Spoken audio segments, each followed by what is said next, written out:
Shout out to Spider Pig. You know, we be doing our review over there too. Shout out to Super Saturdays. Y'all know to come check me out every Saturday early in the morning. Yeah, because it's Saturday morning cartoons for those who like to wake up to it. Especially given that it's Dragon Ball content that I like to review once a week. That way I unload on everything I've been either watching or keeping track of all week. But y'all know how that goes. What up, 2A Vet? Happy New Year to you too, bro. Appreciate you for coming through, spending some time with your boy. Y'all to go check out his content. Good stuff over there. Good stuff over there. Definitely appreciate the support. You know us out here networking.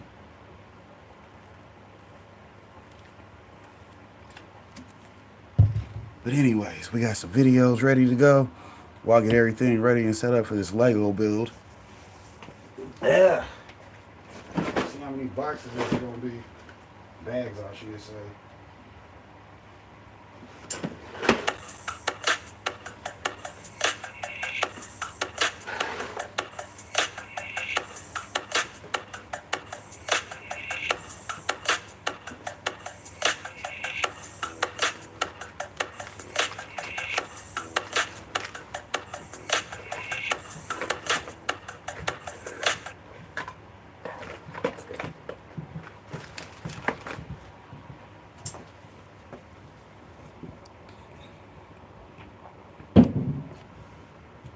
Now let's take a step back into the real world and evaluate or think about what happens when somebody smokes cannabis or ingests cannabis by way of edible or a tincture or something of that sort.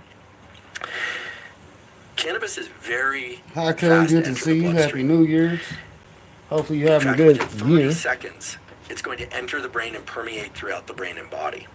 That's very, very fast. I mean, when you contrast that with something like alcohol or even nicotine, depending on how the nicotine is delivered, that is a very fast delivery of the psychoactive and biologically active compound, which in this case is THC and CBD and probably some other things as well.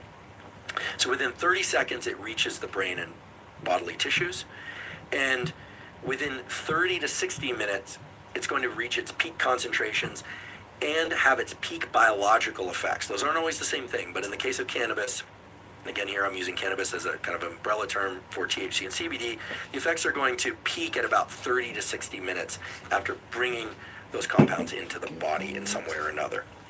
And the effects tend to last anywhere from 3 to 4 hours, although there's some variation on that depending on individual metabolism, whether or not somebody is familiar with the compound, believe it or not, psychologically familiar, but also biologically familiar, or whether or not it's a first-time use or occasional use, and so on.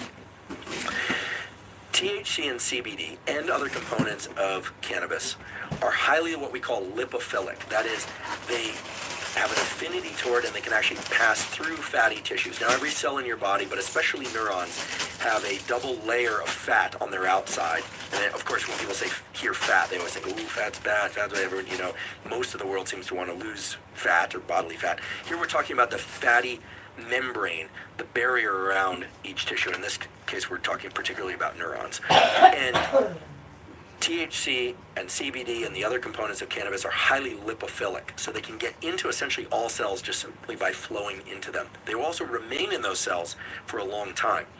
So I know that a number of people, Hey, Jorge, depending on whether or appreciate not you for they get coming tested through.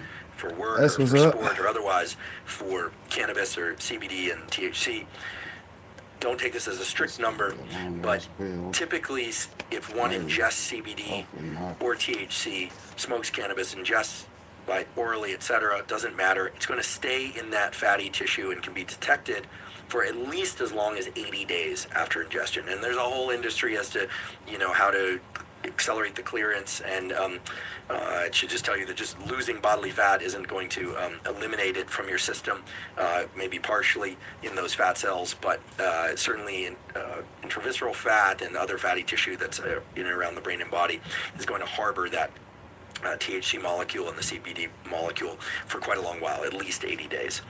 Okay, so if someone smokes cannabis or they ingest cannabis, it very rapidly gets into the bloodstream, and the components that are psychoactive get into the bloodstream and are immediately able to access neurons and other cells and start having these effects of parking at those endogenous cannabinoid receptors and impacting the signaling between neurons, which leads to